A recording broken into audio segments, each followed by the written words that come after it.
Okay. Good morning, everyone. Let's start with the opening sutra. An unsurpassed, penetrating, and perfect Dharma is rarely met with, even in 100,000 million kalpas. Having it to see and listen to, remember and accept, I vow to taste the truth of the Tathagata's teachings.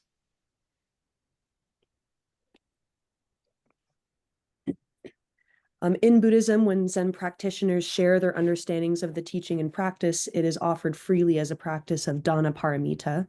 And dana is a Pali word that means generosity or to give freely.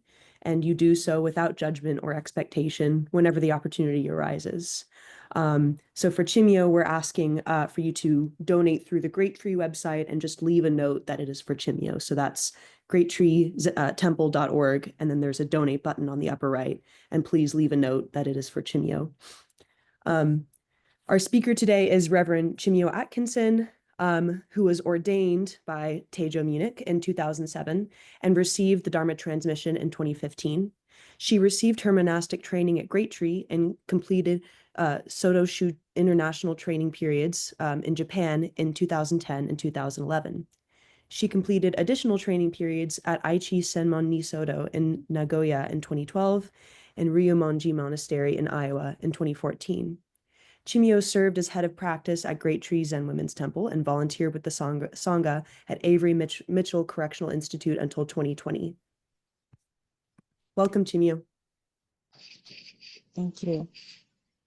Good morning, everybody. It's great to see you. It's been a long time, and know that I've missed you this whole long time.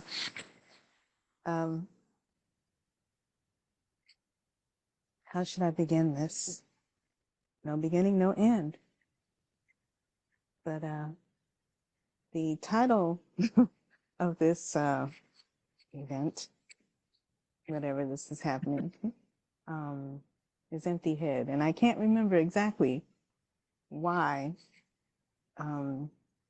that title came up. I know I said something about that to someone. And so I come to you this morning with an empty head, nice and clean and empty.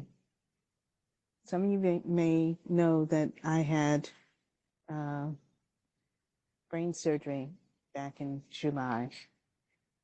And I don't know whether it's appropriate to talk about that or not. Something about that seems very odd, and I don't know, it just seems very odd. But I vow to come to this mission is an awful word, this mission or this intention of teaching,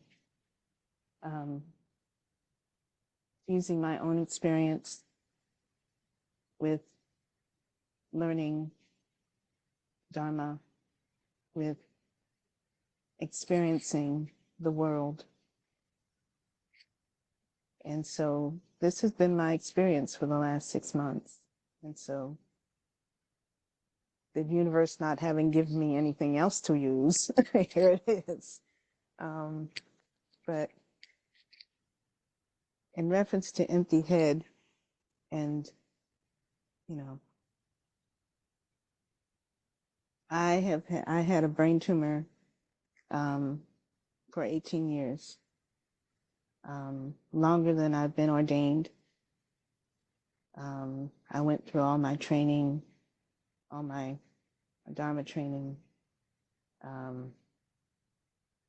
learning how to be, quote unquote, be a thing, a Dharma teacher,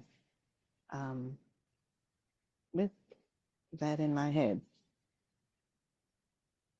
So, in a sense, nothing is different, except that most of that tumor is gone. In its place, well, what they did was they took out 8 grams of my brain from the side. And there's a hole there. There's an emptiness there. My doctor will not show me the pictures of it, because he says, I'm going to spend too much time thinking about it. And I'm like, okay. So I don't know what that looks like, except that there is an emptiness there, and I can kind of feel it. So that's a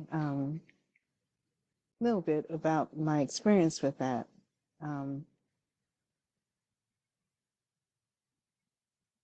And to come to something empty, to come to something without the idea of what it is, to come to something without what it is or isn't, to come to something without a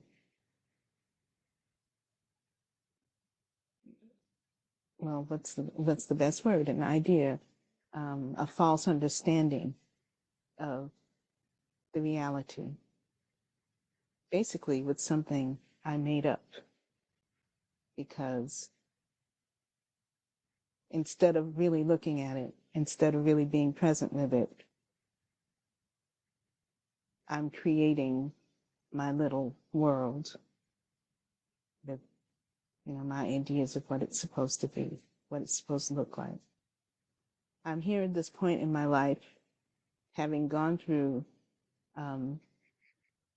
this experience in a place that I've never seen in my fantasy of what is, my fantasy of future, my fantasy of who I am and who I am to other people. And yeah, the bitch. I don't know, and realizing that I don't know anything. I've talked about this before, of not knowing, and talked about it from a sort of realizing very intellectual idea of not knowing, which is kind of weird, because intellect and knowing, yeah, how does that mean? In trying to, quote unquote, prepare for this experience today, I was going through, I'm living at my brother's house right now in a situation that I did not see myself in just, a few months ago. My brother is my little brother, the one that I, quote, took care of because I'm a little bit older than him. The one, I told him what to do because I'm a year and a half older. So I know more than he does. So I get to tell him what to do, So here I am at his home, in his space. And he's a sweet person. He always has been. And with his wife and his daughter, both very sweet, kind people who are taking care of me. And, somehow, sometimes have to tell me what to do because I'm walking around confused or walking around, and I'm not really allowed to go places on my own. Meanwhile, I took your butt to your first day of high school. But anyway, that means nothing, anymore. It never did. And having to, come to terms with that because I'm a bossy little, that's who I am. And now I can't be that. So, being at his house, I don't have my little library of Dharma books. They're out in my sister's house with whom I was staying, I've been staying for 5 years, and I'm going to go back there. But my little library is not there, and I couldn't find online what it is I thought I needed to do this talk. So what I did was I went into my own stuff, and I went back and tried to see, who I thought I was. And in doing that, I found this little writing that I did that I think I was trying to turn into a poem of some kind. And that was written sometime last year. and I called it teacup. And I think there's a little bit of how I kind of see this experience and my experience with Dharma and Zazen and with my teacher and with just being around for a minute. But I apparently didn't learn much from that because here I am. So it's called Teacup, and an elderly nun speaking a language I don't understand taught me how to hold a cup. I let her place my fingers around the precious everyday object and realized I had never really held a cup before. She gently guided my hands and the cup to the floor to set the cup between us. Zazen, gently picking up and putting down a world. Being present in the precious world of elderly women and chip-rimmed cups. Empty your head and touch it for real. Now, I'm not sure all what that means. Still empty-headed right now. But in this experience, you know, I think I came out of this very well. I can still talk, I can still move, I can still walk. Memory's a little bit crazy. And sometimes reality is a little bit crazy. But it's teaching me something that I hadn't seen before. I've gone through physical therapy to help me get my balance back because my balance is way off more often than it used to be. I've always had trouble with balance and walking and running into door frames and things like that. I've always done that. Probably been doing it since I was a kid because attention, attention, attention. But in physical therapy, I had to learn that what I was doing with my feet, what I was doing with my head, you know, was making the world more difficult to navigate because of all these habits and movements that I've developed over the time.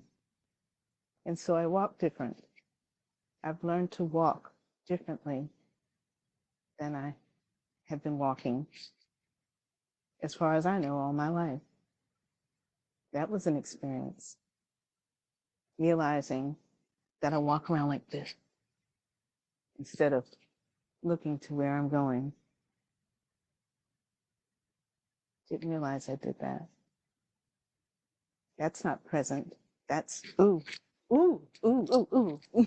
No, that's not being present. That's, you know, getting caught by things, you know, even if it's for a second, getting caught and stumbling because I'm not in the world. Odd.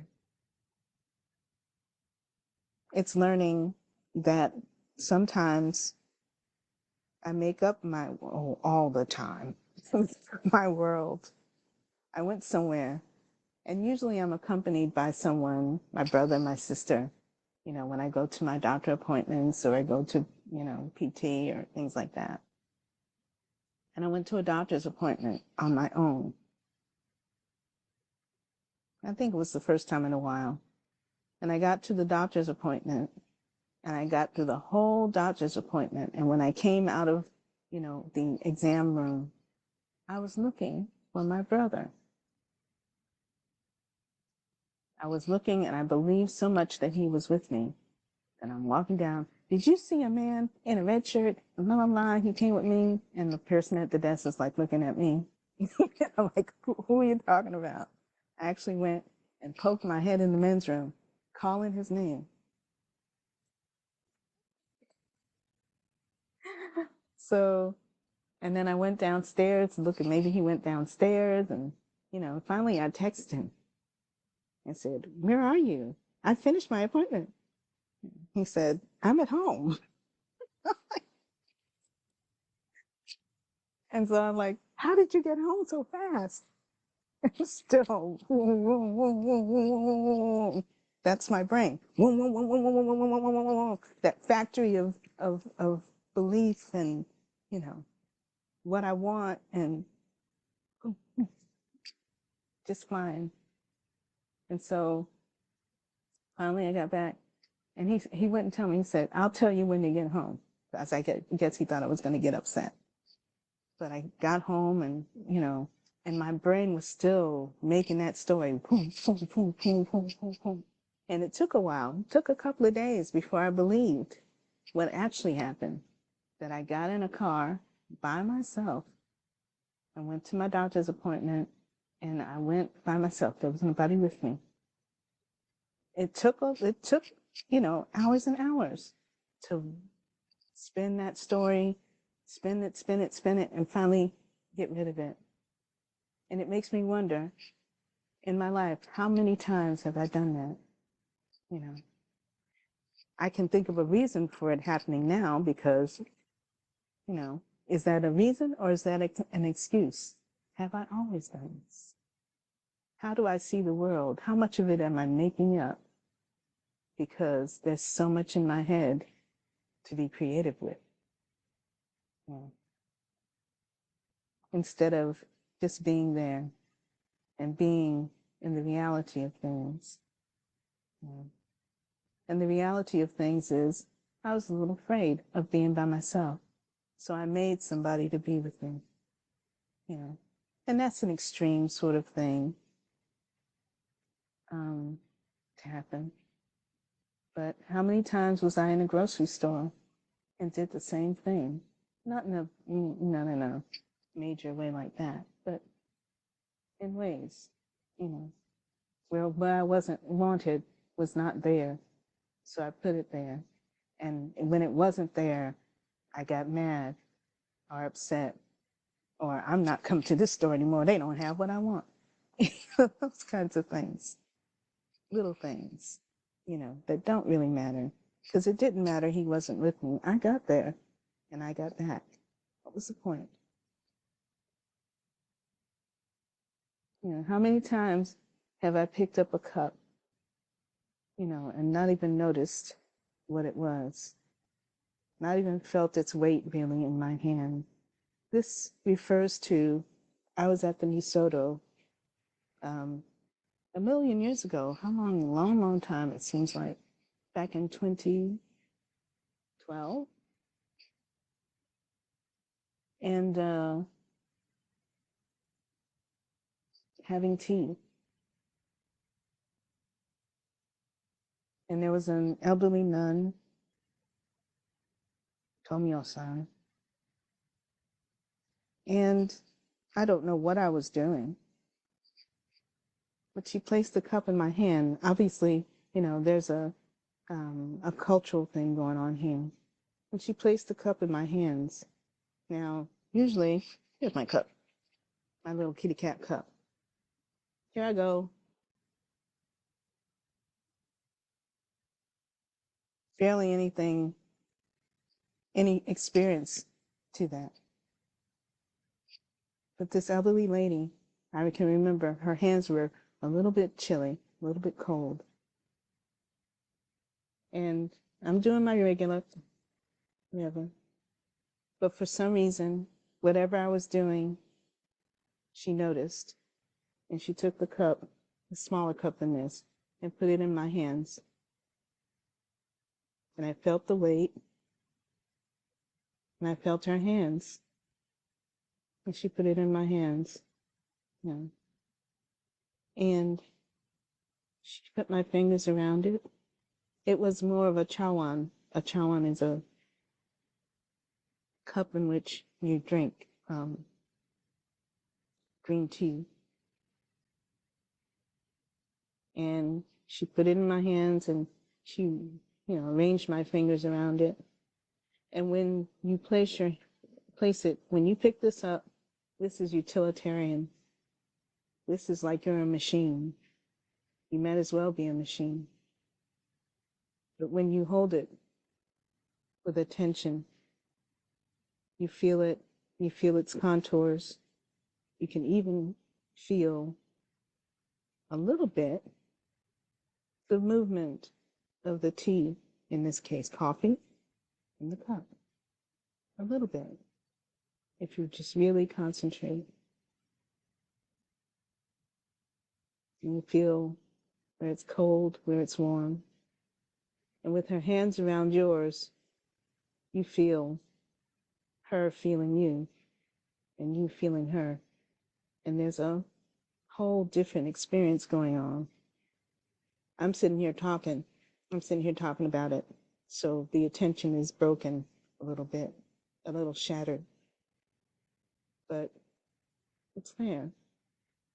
There's a knowledge of not knowledge, but an experience of being there, of being here with this, little cup with the kitty on it.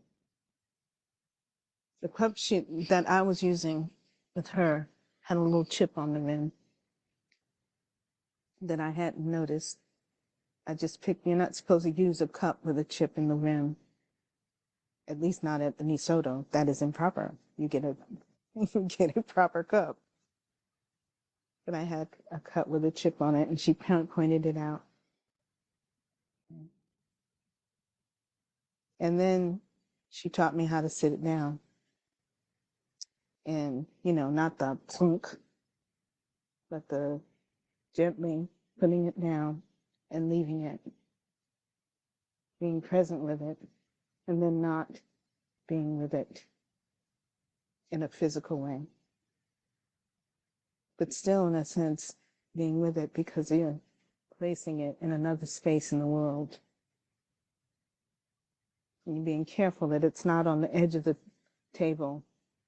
It's not in somebody's way, that it's in front of you, between you and her.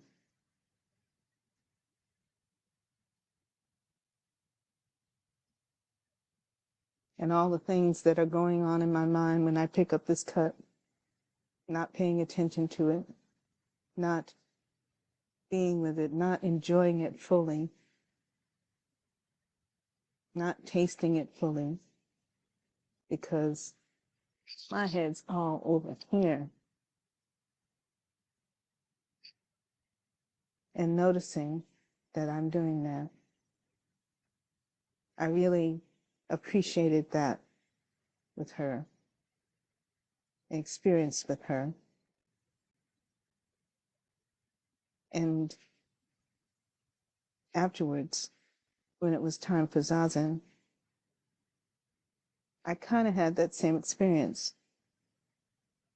I look for that experience in Zazen, but instead of looking for it, I just need to sit down and be and sit and place myself there.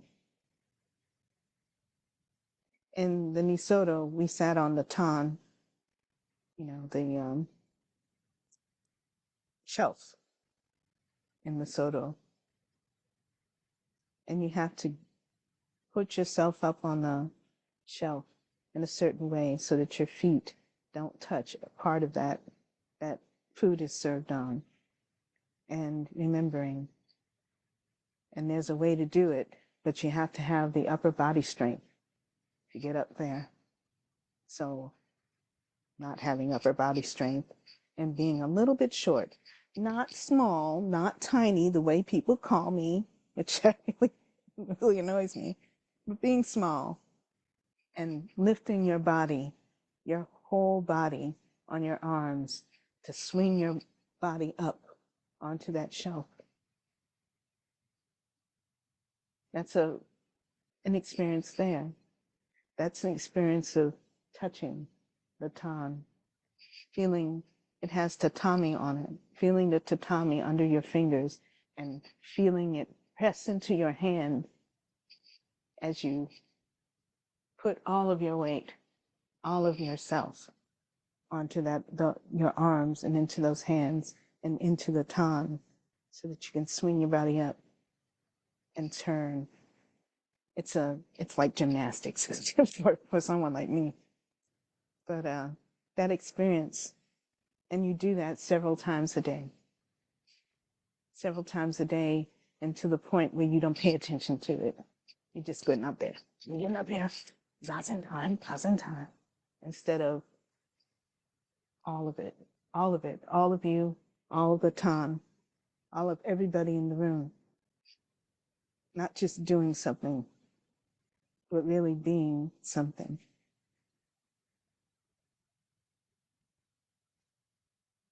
And learning how to do simple things on my own, learning how to pay attention so that I don't get lost, so that I don't get confused to the world, not just hopping on the subway car and going somewhere, but stepping onto the subway car so that your foot doesn't go down in the crack. You get dragged away from someone, paying attention to those things, that I think I know how to do, that I think I know what it is. Yeah. It's kind of a new experience for me. It's kind of a jolting experience for me because I've been doing this practice I've been doing this practice. I started as a lay person back in 1990. Children have been born and grown to adulthood in that time. And here I am still not paying attention, still not knowing where I am, still not holding the cup, just. And my ego is disappointed in myself. But I also know this is practice. This is a life of Dharma, always discovering where you're missing, where the arrow doesn't reach is missing the mark instead of hitting the mark. What is that, Sandokai? Yeah. See, I can't hold that. Hokkyoza. Hokkyoza. I can't even remember. My brain knows what it is, but now the words are missing. I sat one night trying to speak the Hanya Shingyo. I said this every day for a good part of my life. And watching myself and saying, oh my God, am I forgetting it? But, there were times I said it like 3 times. First time I missed this part. The second time I missed that part. The third time I missed both parts. Because I hadn't been saying it very much, in these last 6 months because I'm not in temple. I am unable to get to sit with other groups here in New York yet. And when I do participate or try to participate online, most are not really even saying that. That's not what's done. So I don't have that opportunity anymore. It's like, okay, where'd it go? Where'd it go? It's spun off into my inattention.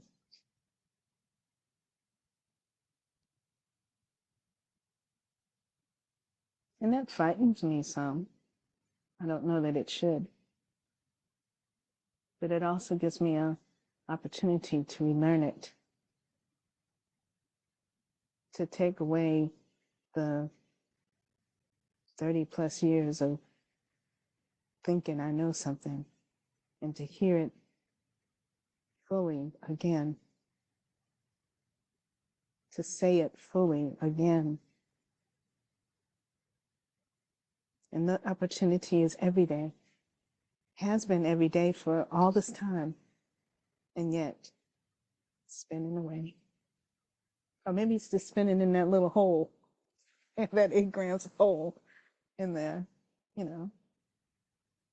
I don't know. Maybe they took it out. But how can you take something out that is full of, that should be full on you?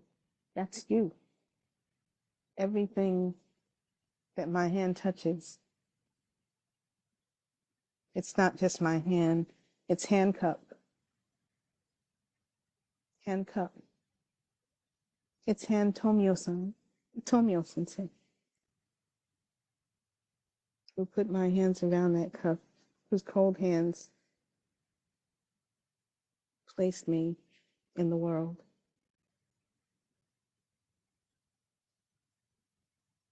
So, in talking about an empty head, in talking about emptiness, we tend to think in this culture that the knowing comes from putting stuff in my head, going to school and,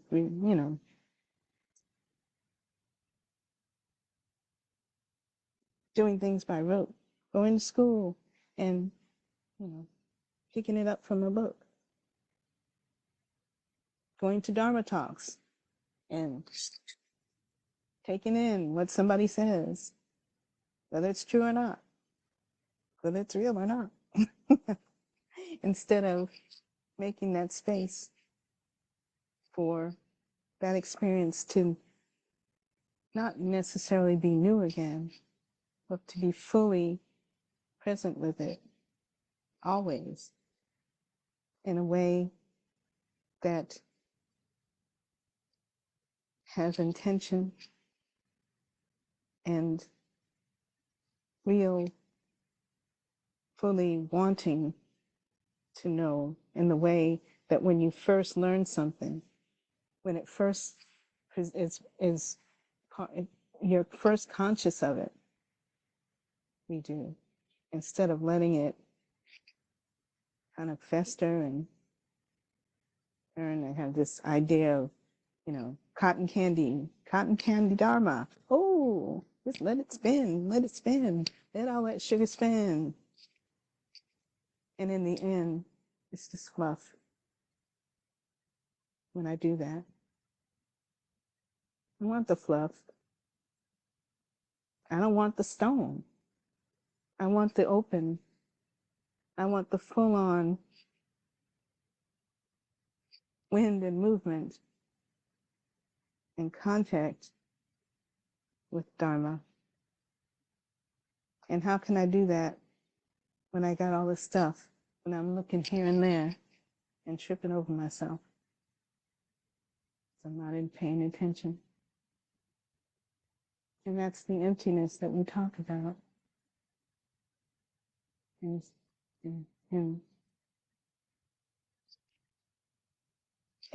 everything that is written, is spoken, that comes down to us from the Dharma. Emptiness is space. Space to be true. Space to be truly present. Space to, see the reality instead of the fantasy that I constantly make up. I have been low-key bedridden for a while here.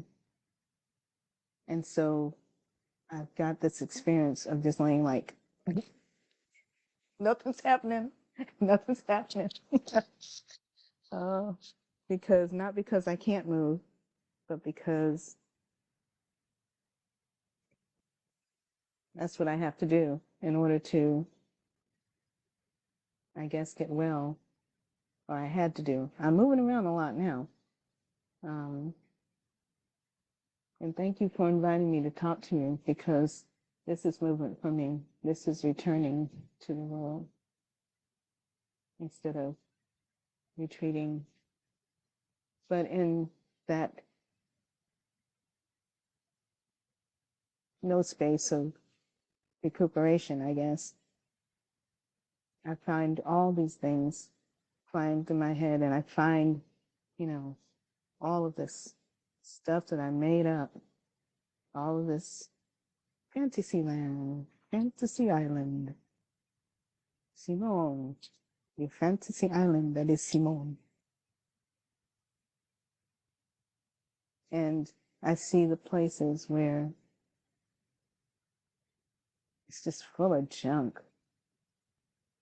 And excuse my language, but I found myself laying on the bed saying, "Oh, Simone, oh, Chimyo, whatever name you want to call yourself, you are so full of shit." And that's the truth.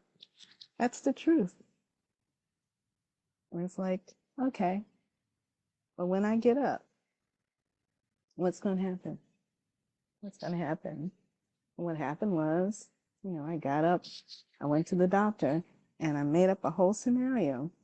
And I'm in the scenario actually doing something else, and made it into a fantasy of being with my brother at the doctor's. That wasn't what was happening. And, I don't, I laugh about that now. That is probably a symptom of what I'm going through in terms of this recuperation. But in a way, it's not. And it's a way, and it's making me not trust myself, making me stop and say, what's really going on? What's really going on? What's really happening here? And I've talked about this before. I've done lots of talks about what's really happening. You need to stop and find out what's really happening. And I'm like, y'all need to stop and do this. It's happening.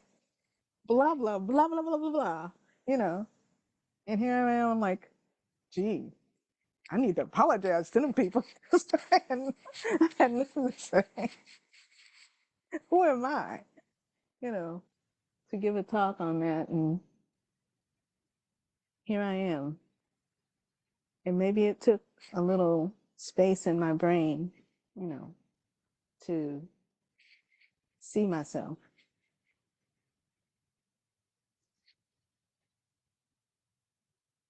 So I'm not going to keep rambling on today about it, because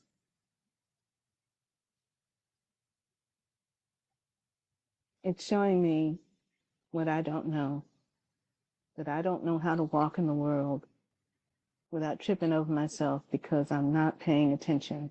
I never do. That I don't know how to hold the cup, that I have to go back to that lesson Tomio Sensei gave me and actually hold the cup.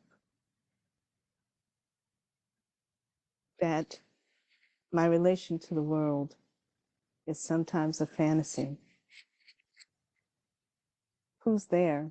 Who's not there? What's this? What's this not? Why do I want it to be this? What do my likes and dislikes have to do with anything that is actually going on? I had an episode of what they call anorexia, where I couldn't eat anything. Food tasted different to me. Food that I loved smelled awful. People were cooking, and I had to hold my face out the window because I couldn't stand the smell. And it wasn't that it smelled so differently. I recognized exactly what it was. I recognized, that's fried chicken. Ew. It smells awful. Suddenly it smells awful. But it wasn't that it smelled like something else. It smelled like something I recognized, and what I recognized was no longer appealing to me. Change. Things change. So what is that like? What does like and what does aversion mean? another fantasy, another delusion. Just put it in your mouth. Take it in. Food is medicine. Eat it. Yeah. And I've gone past that. I've pushed past that. And you just put it in your mouth, chew it, and it goes down. Had that same experience in Japan. Sorry, y'all, but I don't like Japanese food. my more dislikes. And so I'd sit on the tan during oryoki, and because you can't throw it away, because they don't take it back and give you something else, like you do in a restaurant, you got to eat that great big old chunky piece of kombu. I'm not a seaweed person. It's not something that I enjoy too much. It's not something that I take in easily. Just like whatever. And you get this big old chunky piece of kombu. I don't know if you know what that is, but it's kind of slimy, and that kind of thing. And you put it in your mouth and you chew.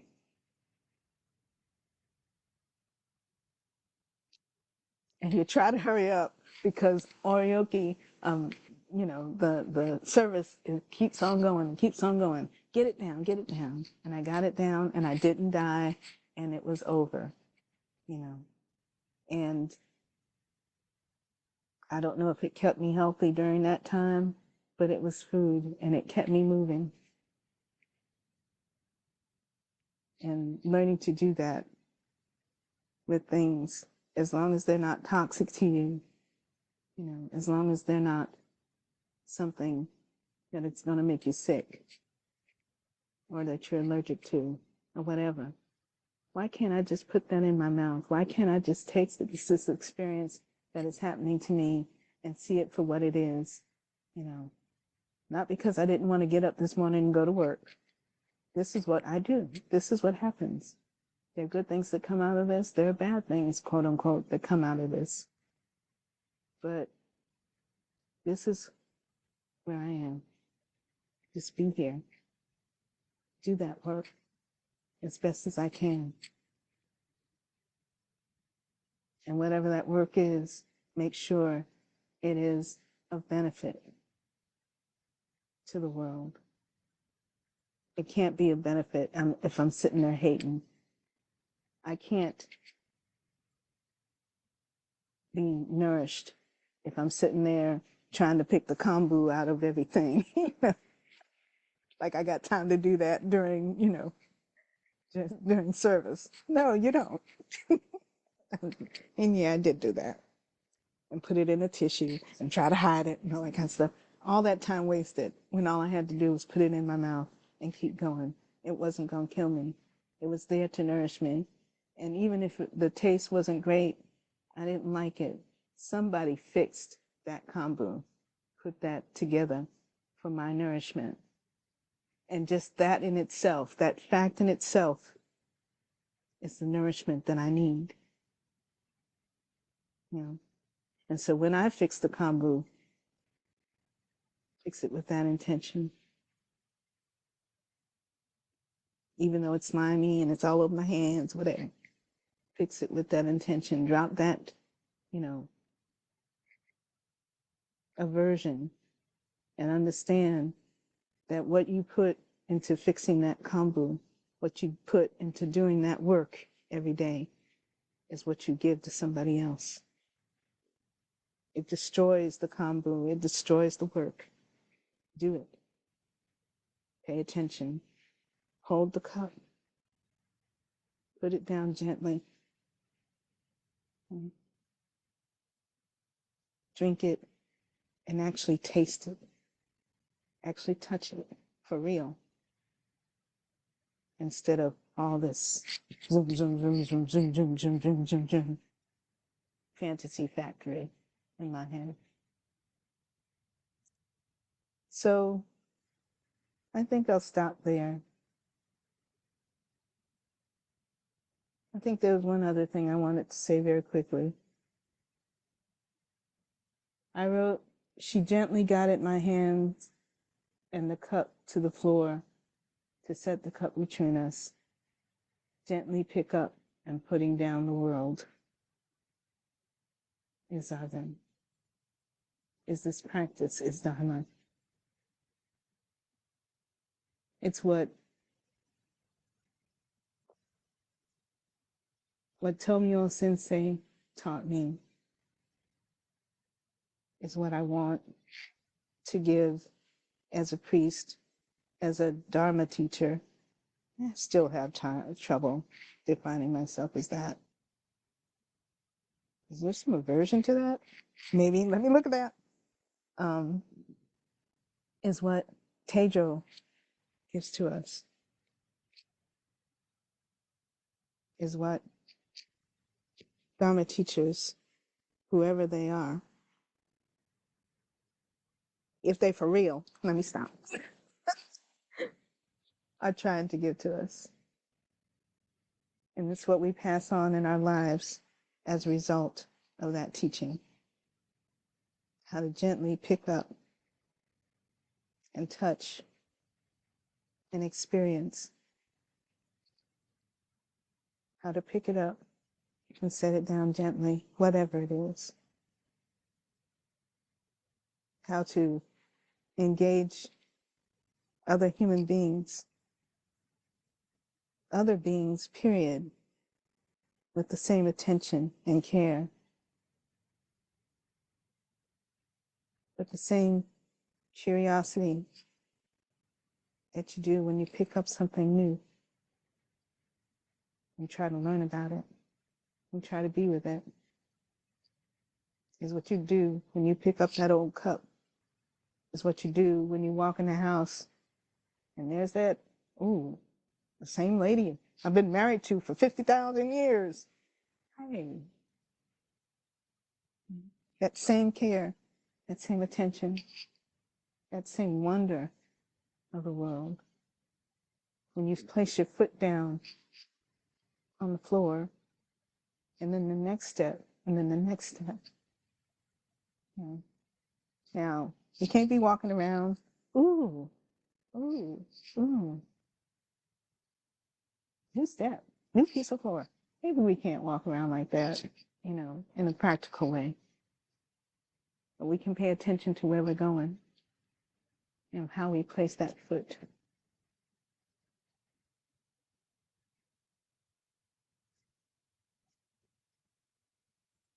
So that's kind of what I'm learning here now. I'm pretty scared. Yeah, I'm pretty scared because, and now I have to figure out, I have to put down this picture of what my life as a priest, as a Dharma practitioner, is supposed to look like, according to Simone, and what I had planned for it to look like, because that never existed. That was a delusion. That was fantasy. That was Simone's fantasy island. And yeah, I've got to keep going and not knowing, going into the not knowing and paying attention to what's in front of me right now. What's in front of me right now is a hole in the head that is never going to come back because that doesn't grow back. It's not being able to do certain things.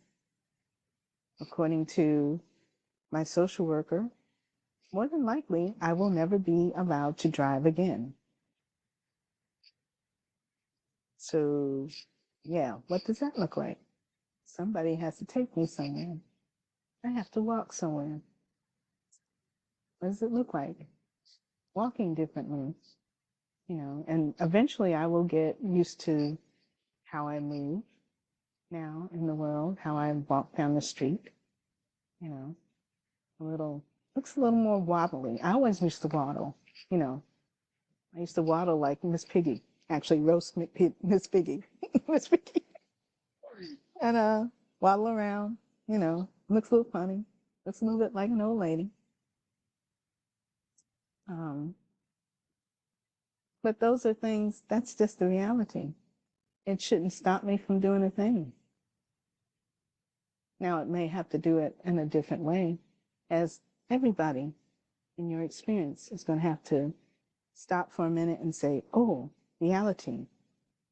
This is not how it can be done. This is not how I can do this. This is the new reality. And then this is how I'm doing it now. It doesn't mean it doesn't get done. It does not mean it doesn't get done. But it's done in the way that it has to be done now. And that causes fear, because even though it was never known,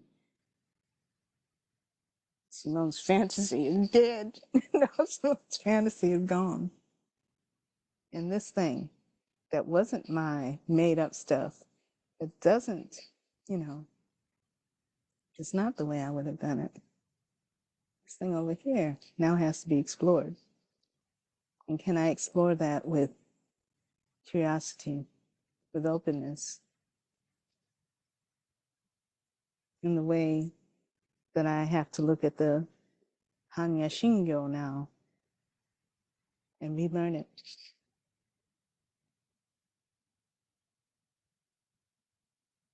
So that's kind of what I have to say this morning out of my, vacuum of the brain, of head. And understanding that that vacuum is a gift, is the true Dharma speaking to me. And, I think the reason why I don't like to speak about this, and y'all the first people I'm really talking to, and with whom this subject has come up, because this is Great Tree. This is my core Sangha family, and I trust you guys. And I trust you guys not to feel sorry for me, because there's nothing to feel sorry for, because here I am held in my family. Yeah, it's online, but here we are. So I ain't got nothing for anybody to feel sorry for me for. This is how we go forward. This is the real world. And I'm grateful to have a space, however it happened, to step off the fantasy island into the great sea of Dharma and let it take me on those waves again, because it was going to take me anyway. It's going to take us in. And though the sea is vast and deep and stormy and full of other beings like sharks and squids and beautiful fish,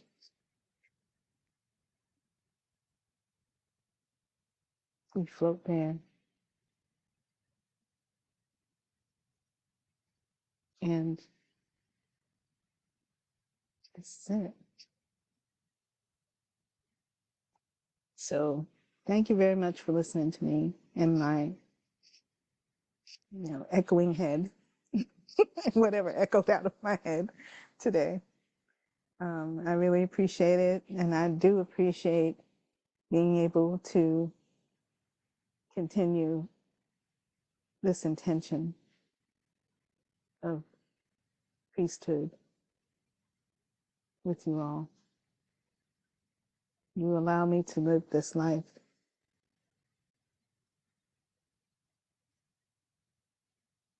Teijo opened this life to me. And you all line the path and keep me on it.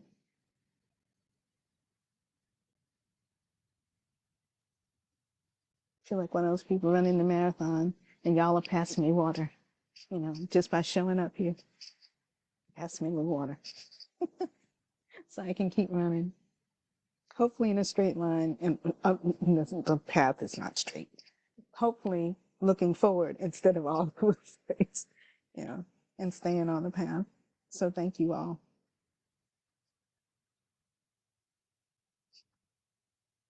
You haven't missed a beat. I love you. Thank you so much. Love you too. And to those of you, I haven't got all my thank you cards out yet because my handwriting is really crazy and I keep messing up the cards. I tried to send them out and tried to send out my New Year's cards. So if you get a New Year's card in February, it's still the new year. But to let you know that I do appreciate verklempt, excuse me. I do appreciate your gifts and your support and, you know, hearing from you and knowing you're out there because some evil part of my ego said, oh, they're going to forget me. Why would they send me why are they doing this? I don't believe this. It's just me. It's just me. I ain't nobody, you know. So some part of me didn't expect that response from you to this experience of mine. And I'm sorry because I should know better. And I know that you all are who you are and that you are loving, generous, kind, Dharma people.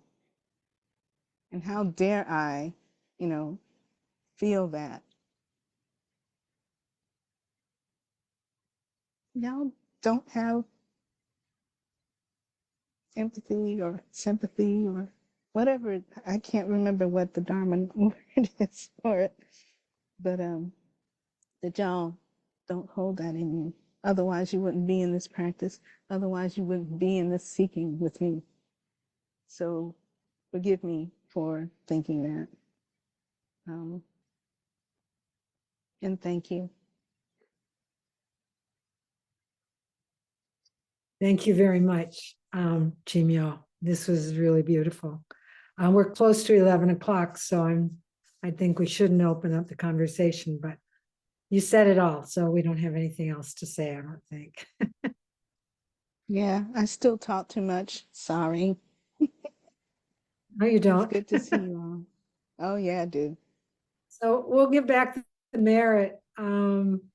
Somebody needs to respond. Maybe Quinn, there's a few messages in the chat too, so check them out. Quinn, do you want to respond? If everybody responds, it gets all wonky. Respond to the chat messages? No, to the giving back the merit. Oh, sure. Okay, I can respond. Yes. Oh, and Joe can both respond if Joe's there. And may the merit of this practice May the merit of this practice benefit all beings benefit all beings and bring peace. and bring peace. Thank you. Thank you, Chimyo. Thank you, everybody.